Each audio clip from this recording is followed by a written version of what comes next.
Okay, so I'm currently recording myself. I've left the camera on the tripod. I'm walking away into the distance and I'll be right back.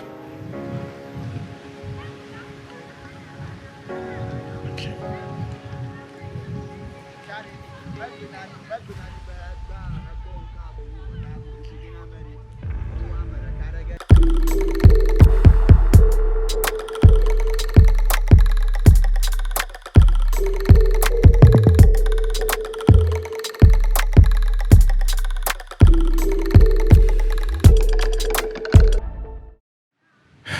Hello, man.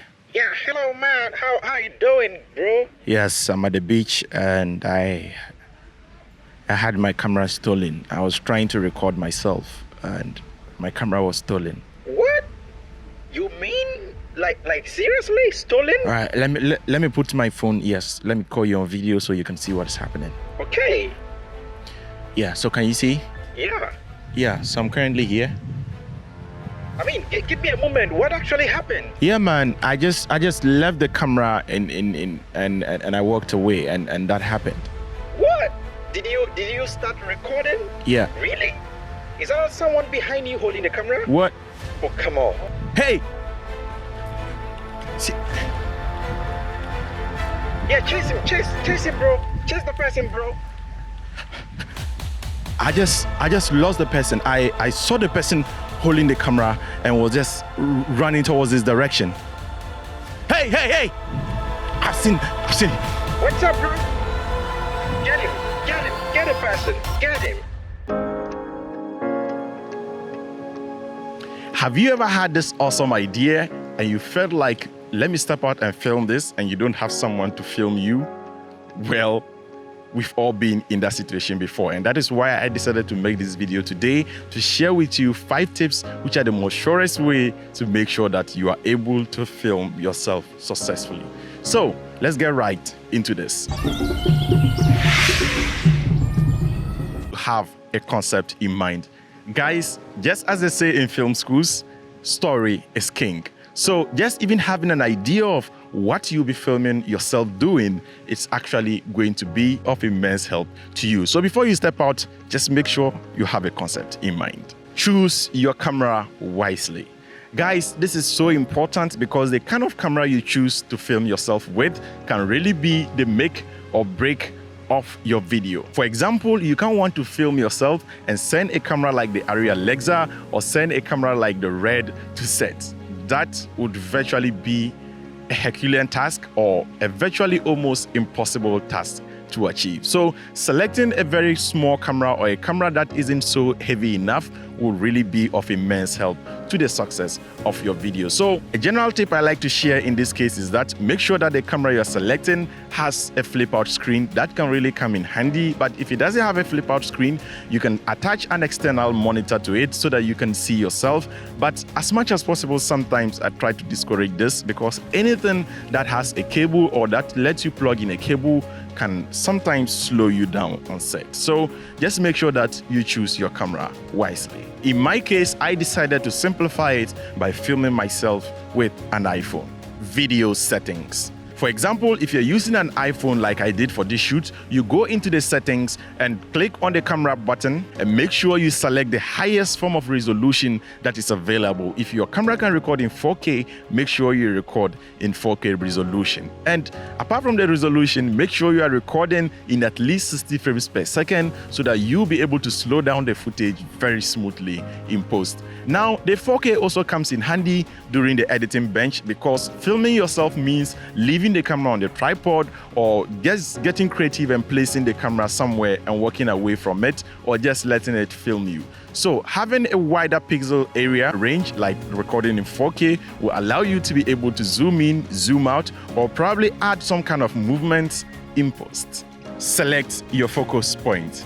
Now guys, I know mirrorless cameras and some DSLRs have become so good with their autofocusing system, but it's very important that you know which scenario that autofocus works and which scenario to use manual focus. There are certain scenarios where manual focus will still be your best choice because you need to have the focus at a certain point of the screen so that it doesn't keep changing. If you leave it on autofocus, it is going to keep changing. Now, in my case, for the purpose of this video, I filmed using an iPhone, and what I did was just tapping on my subject, and after doing that, you click and hold, then the lock screen appears, meaning that your focus and exposure have all or both been locked on your subject. That way, when you move the phone around or when you turn the camera around, you are sure that the focus is still going to be on your subject, or in this case, on yourself.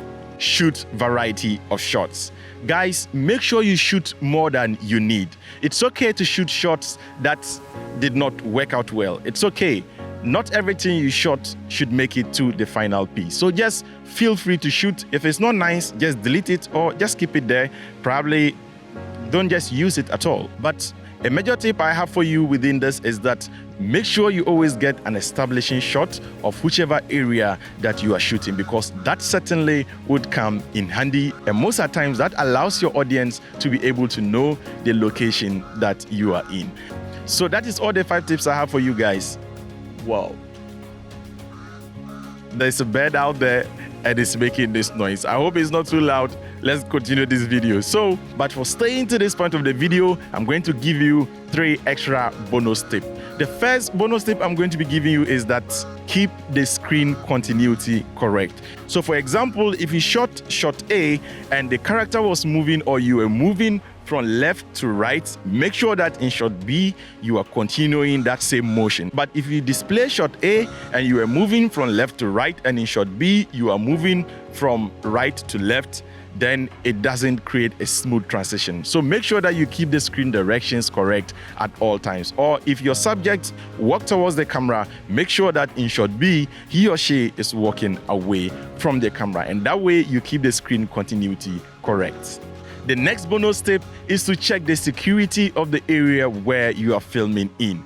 Now, like you saw in the beginning of this video, the camera was stolen because I left it, I turned my back, and I walked away for a very long distance. Now guys, make sure that whenever you are filming yourself, the area where you choose to shoot, it's a little bit secured, and that when you walk away from your camera, it won't be stolen. And even the most securest place, guys, make sure you don't walk away too far without turning back or without returning to get your camera, because just prevent and make sure that your camera never gets stolen in your attempt to film yourself. The final bonus tip I have for you is to tuck in your arm. So as you can see in this video, I was holding the phone right with my hand out, and as you can see, you can tell that I'm filming myself. But once I tuck in my arm, you see that the phone is only capturing from my chest level to my head, thereby creating an illusion that I'm being filmed by someone. If you've watched this video to this point, guys, kindly do me a favor by clicking on the subscribe button and hitting on the notification icon so that you get notified anytime we drop awesome content like this on this channel. If you're new here, we talk about photography, videography, editing, and all its related branches. Thank you so much for watching this video, and as always, I would catch you in the next one. And like we do it, guys, keep practicing filmmaking.